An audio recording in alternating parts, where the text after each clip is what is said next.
Le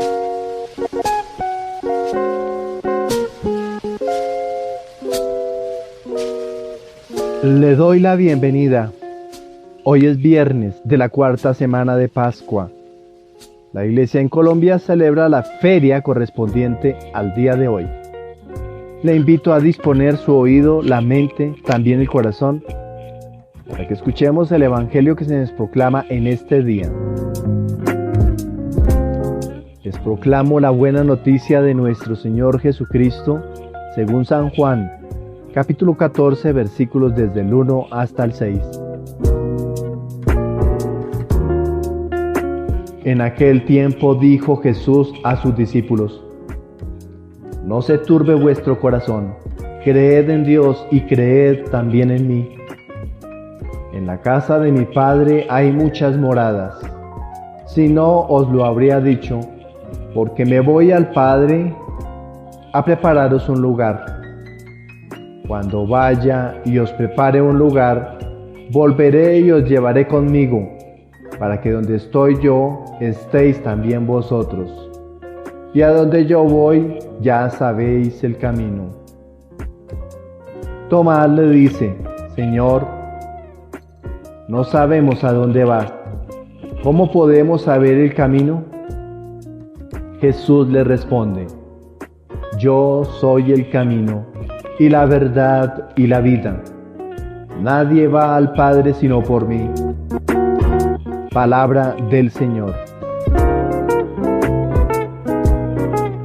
Le invito a ir a los textos bíblicos correspondientes a las lecturas de hoy para tener una mejor comprensión de la reflexión que aquí entregamos. Primera lectura. En el relato de los Hechos Apostólicos del capítulo 13, vemos que la reunión semanal en la sinagoga consistía en primer lugar en la lectura de algún texto de la Torá o de alguno de los libros de los Nevi'im o profetas. Y la predicación es la revisión de la historia judía. Un resumen de la vida de Cristo, todo ello con énfasis en su resurrección. Mensaje unido a la salvación. El autor sagrado, asumiéndose como cristiano, reconoce a Abraham. Comprende e interpreta la posición de Abraham en la tierra de la salvación y su paternidad basada en la fe, extendida más allá del judaísmo. En razón de esta paternidad universal, todos se llaman hermanos, con un agregado término con la palabra dirigida a los gentiles, como temerosos de Dios.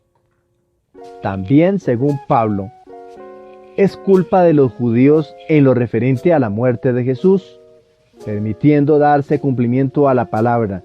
Sin embargo, no le hicieron reconocimiento a su existencia, con una palabra ya profetizada por los profetas.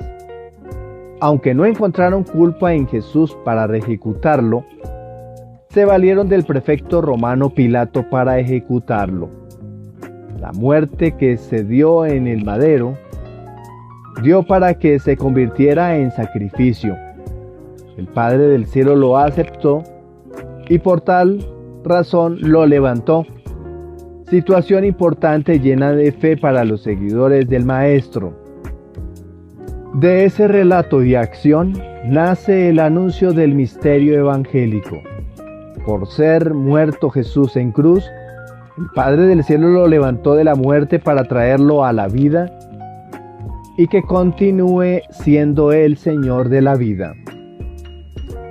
El pasaje que hemos leído del libro de los Hechos Apostólicos en su capítulo 13, pero esta vez en los versículos del 26 al 33, nos presenta varias propuestas. Tenemos dos de aspecto teológico. La primera, la proclamación del Evangelio como cumplimiento de las promesas. Y en segundo lugar, el papel central de Jesús en el plan de salvación. Miremos la primera. Proclamación del Evangelio como cumplimiento de las promesas. Pablo, en su discurso en Antioquía de Pisidia, destaca cómo la muerte y resurrección de Jesús cumplen las promesas hechas a los padres Abraham, Isaac, David y otros en las Escrituras. Hemos dicho que Pablo se encuentra en Antioquía de Pisidia. Vamos a ver la diferencia que hay entre las dos Antioquías bíblicas. La primera, Antioquía de Siria. Esta Antioquía, a menudo referida simplemente como Antioquía, fue una ciudad griega fundada por Seleuco I o Nicátor en el año 300 a.C. Fue una de las ciudades más grandes y significativas del mundo helenístico y sirvió como la capital del reino seleucida. Después de la expansión del cristianismo, Antioquía en Siria se convirtió en un importante centro cristiano y la base de operaciones misioneras de Pablo y otros líderes cristianos. Es mencionada en varios libros del Nuevo Testamento, incluidos los Hechos de los Apóstoles y de las Epístolas de Pablo. Ahora hablemos de la Antioquía de Pisidia, que es de la que estamos hablando en el relato de hoy. Esta Antioquía, también conocida como Antioquía de Pisidia, estaba ubicada en la región de Pisidia, en lo que hoy es Turquía. Fue fundada por el rey Seleuco I, Nicátor, alrededor del año 300 a.C., más o menos por la misma época. Esta ciudad es famosa por ser el lugar donde Pablo y Bernabé predicaron en su primer viaje misionero, como se registra en el libro de los Hechos de los Apóstoles en el capítulo 13. Este evento marcó un punto de inflexión en la expansión del cristianismo, ya que fue aquí donde los apóstoles comenzaron a dirigirse directamente a los gentiles y establecieron comunidades cristianas fuera del contexto judío. Aquí vemos la continuidad del plan de salvación de Dios a lo largo de la historia, culminando en la obra redentora de Jesucristo. Ahora hablemos en segundo lugar del papel central de Jesús en el plan de salvación como una propuesta teológica en el libro de los Hechos Apostólicos. Pablo enfatiza que Jesús es el cumplimiento de las profecías del Antiguo Testamento, proclamando que Dios ha cumplido su promesa de resurrección en Jesús. Esto resalta la centralidad de Jesucristo en el plan de salvación de Dios y su papel como Mesías prometido y el Salvador del mundo. Siempre se ha dicho que en el Antiguo Testamento no existe ninguna profecía y no se habla nada acerca de la muerte y resurrección de Jesús. De eso vamos a hablar en este momento.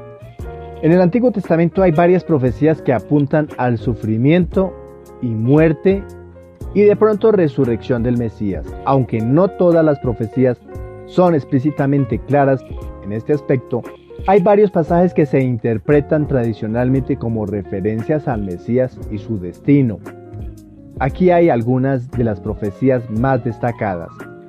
Miremos en primer lugar Salmo 22, entre paréntesis, o el Salmo 21. Este salmo es una descripción poética del sufrimiento del justo que muchos cristianos interpretan como una profecía mesiánica que se cumple en la crucifixión de Jesús. Contiene versículos como Dios mío, ¿por qué me has abandonado?, que Jesús cita en la cruz en el Evangelio de Mateo en el capítulo 27, versículo 46. Veremos ahora el profeta Isaías en su capítulo 53. Este capítulo es uno de los pasajes más claros y conocidos del Antiguo Testamento que se interpreta como una profecía del sufrimiento y muerte del Mesías. Describe al siervo sufriente que es herido por nuestras transgresiones y lleva el castigo de nuestro pecado. Aunque no menciona explícitamente la resurrección, se interpreta en el contexto de la totalidad de la obra redentora de Cristo. Ahora miremos al profeta Oseas en su capítulo 6, versículo 3, en esta tercera propuesta. Dice el texto: Él nos dará la vida después de 2 días. Al tercer día nos resucitará y viviremos en su presencia. Algunos ven en este pasaje una alusión a la resurrección del Mesías después de 3 días. Y en cuarto lugar, miremos el libro de Jonás en su capítulo 1, versículo 17. Aunque el libro de Jonás no es una profecía directa sobre el Mesías, Jesús mismo hizo referencia a la experiencia de Jonás en el vientre del gran pez como un signo de su propia muerte y resurrección que encontramos estampado en el Evangelio de Mateo en su capítulo 12, versículo 40. Estas son solo algunas de las profecías del Antiguo Testamento que se interpretan como alusiones al sufrimiento, muerte y resurrección del Mesías. Muchas otras escrituras también se consideran relevantes en este contexto y contribuyen a la comprensión de la obra redentora de Cristo. Vamos para una segunda propuesta, en este caso, una exégesis donde vamos a extraer 2 propuestas exegéticas del relato que hemos leído. En primer lugar, el contexto del discurso de Pablo y luego la importancia de la resurrección de Jesús. Hablemos de la primera, el contexto del discurso de Pablo. Este pasaje forma parte del discurso de Pablo en la sinagoga de Antioquía de Pisidia, donde él y Bernabé están proclamando el evangelio a los judíos y prosélitos presentes. Pablo utiliza las escrituras judías para argumentar que Jesús es el cumplimiento de las profecías mesiánicas y el Salvador prometido. Y en la propuesta número 2, como propuesta exegética, encontramos la importancia de la resurrección de Jesús. Pablo destaca específicamente la resurrección de Jesús como prueba de su identidad como el Mesías y el cumplimiento de las Escrituras. La resurrección no solo confirma la autoridad y la divinidad de Jesús, sino que también es la garantía de la esperanza de la vida eterna para todos los que creen en Él. Y del relato podemos extraer una aplicación para la celebración que estamos viviendo en estos días, la Pascua. Este pasaje nos recuerda el significado central de la resurrección de Jesús como el evento culminante en el plan de salvación de Dios. Nos desafía a reconocer a Jesús como el cumplimiento de las promesas divinas y a proclamar su resurrección como la base de nuestra fe y esperanza en la vida eterna. Además, nos llama a compartir el mensaje de salvación de Jesucristo con otros, recordando que la resurrección de Jesús es una realidad histórica que transforma nuestras vidas y ofrece la esperanza de redención y vida nueva. En última instancia, este pasaje nos anima a celebrar y a vivir en la realidad de la resurrección de Jesús, reconociendo su poder transformador y su significado eterno para nuestras vidas. Ante esta propuesta que nos hace el Espíritu Santo en la primera lectura, respondemos al Señor con el Salmo número 2. Resonando en nuestros labios, en nuestra mente, esa antífona que debe brotar para acompañar cada uno de los párrafos que vamos a proclamar. Tú eres mi hijo, yo te he engendrado hoy. El Salmo 2, titulado El ungido de Yahvé, sin indicaciones cronológicas ni personales y, sin embargo, es uno de los más importantes y vigorosos de todo el Salterio, porque en él encontramos la primera mención de un Mesías personal, la única vez en todo el Antiguo Testamento en que el príncipe de los tiempos mesiánicos se da el título de Mashiach o ungido, Mashiach en hebreo y Christos en griego, representante de Yahvé con dominio pleno sobre todos los pueblos y príncipes de la tierra. Este salmo es un himno a Dios que es Rey sobre todo.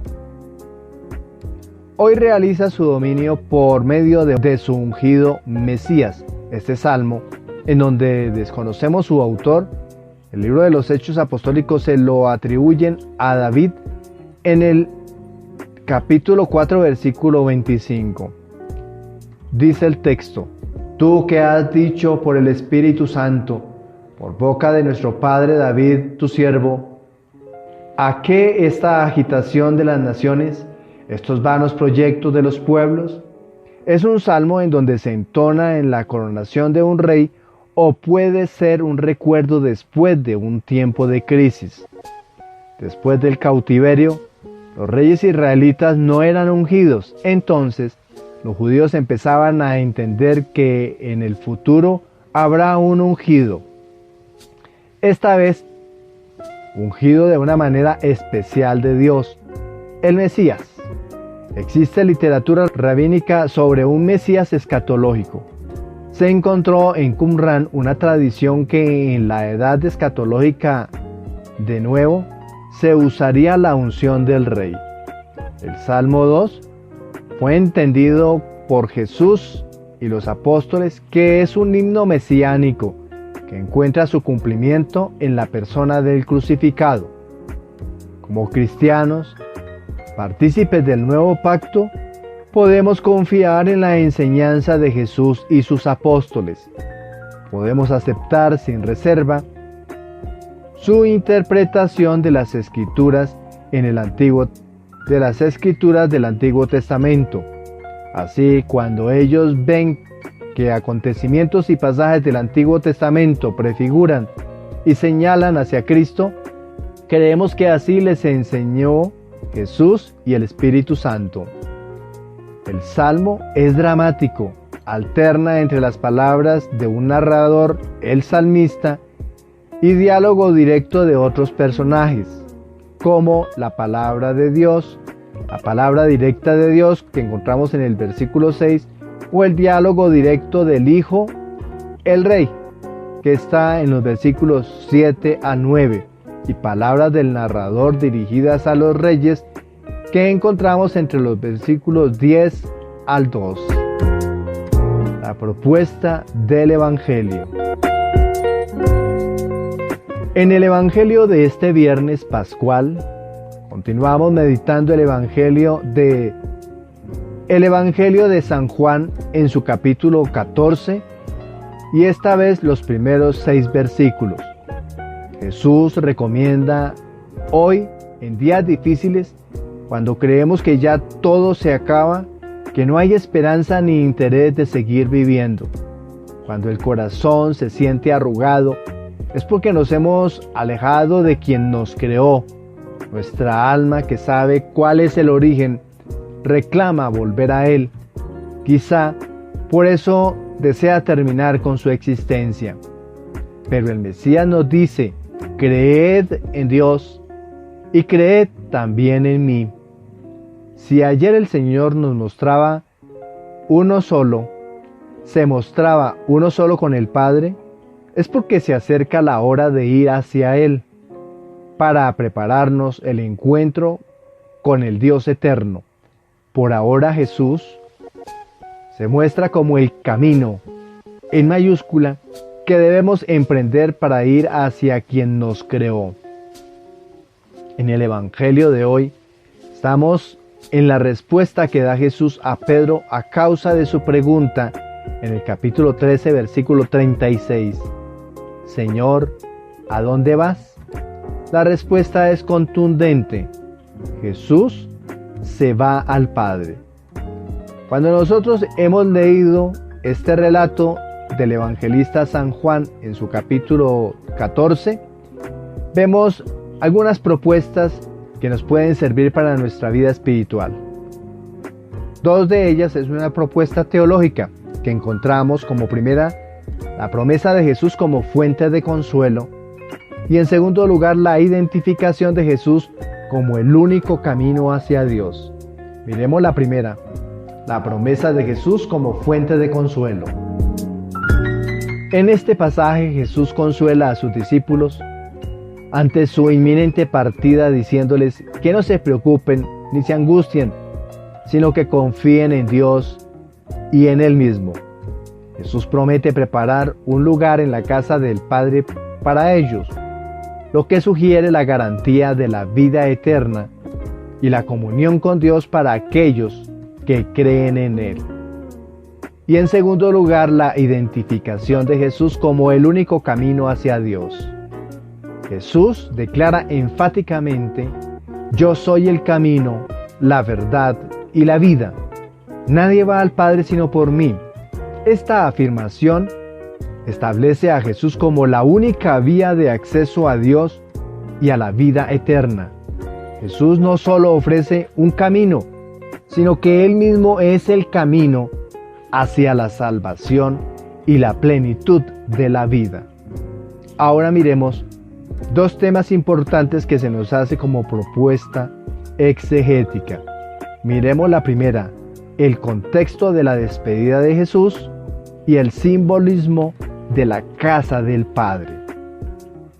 Miremos la primera, el contexto de la despedida de Jesús. El pasaje que hemos leído hoy del Evangelio de San Juan en su capítulo 14 forma parte del discurso de despedida de Jesús y sus discípulos en la última cena. Estoy hablando de los primeros 6 versículos.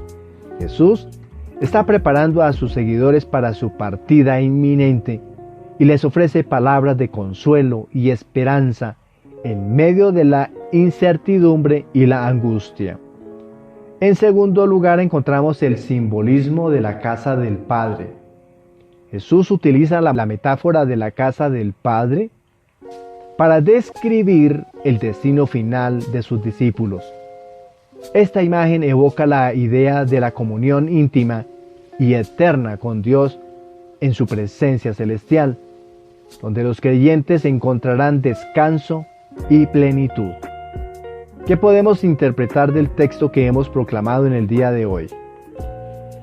En este contexto que nos encontramos, en un viernes celebrando la 4ª semana de Pascua, este relato nos invita a encontrar consuelo y esperanza en la promesa de Jesús de preparar un lugar para nosotros en la casa del Padre. Nos recuerda que aunque enfrentamos dificultades y desafíos en la vida, tenemos la seguridad de que Jesús es el camino, con mayúscula, que nos lleva a la vida eterna y la comunión con Dios. El texto que hemos leído nos desafía a confiar en Jesús como la única fuente de verdad y vida y a seguir su camino de amor, justicia y misericordia en nuestras vidas todos los días. También nos llama a compartir esta esperanza y consuelo con los demás, llevando el mensaje de Jesús a todos aquellos que están necesitados de su amor y gracia salvadora. En última instancia, este pasaje nos llama a vivir con la certeza de que en Cristo tenemos acceso a la plenitud de la vida en Dios, ahora y por toda la eternidad. Hemos llegado al final de nuestra reflexión en este día viernes. Les deseo un feliz fin de semana, que el Señor nos colme de su alegría y también de su bendición. Felicidades.